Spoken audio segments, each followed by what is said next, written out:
Hello and welcome to Feeding on Jesus International, where we believe that through the power of the gospel of Jesus Christ, we can feed and nourish the hungry. Free and undeserved. Romans chapter 11 verse 6. And since it is through God's kindness, then it is not by their good works. For in that case, God's grace would not be what it really is, free and undeserved. Amen. Beloved, I love the Apostle Paul's description of God's grace, free and undeserved. When you truly experience this free and undeserved favor and love from God, you don't have to worry about performing. God's love and unmerited favor within you will flush out all the wrong thinking and wrong believing, and you will produce good works. True fruits of righteousness that are lasting, sustainable, and enduring. You may have heard a teaching going around where grace is defined as divine empowerment. Be careful about defining grace as merely empowerment.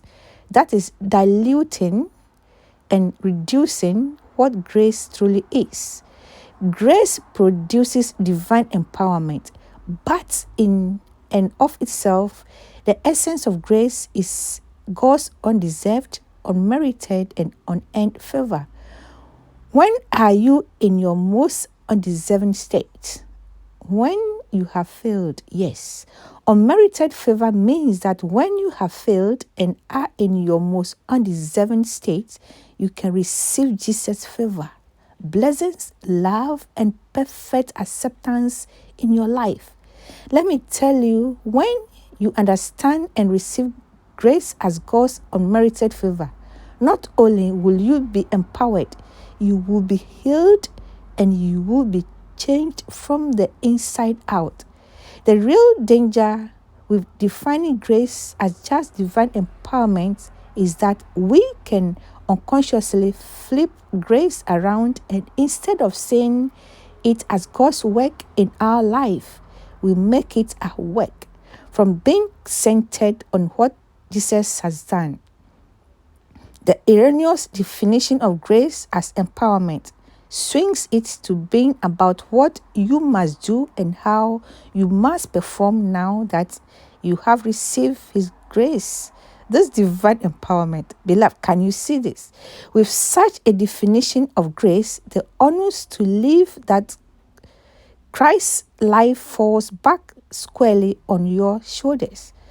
Make sure that what you believe in your heart always points you back to Jesus and Jesus alone and not to yourself. Remember, it is all about His work, His doing, His performance, and Jesus' love in our lives.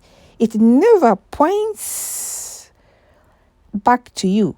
Don't be hoodwinked by those who move away from the pristine definition of grace as God's unmerited favor and end up making it all about you and what you need to do.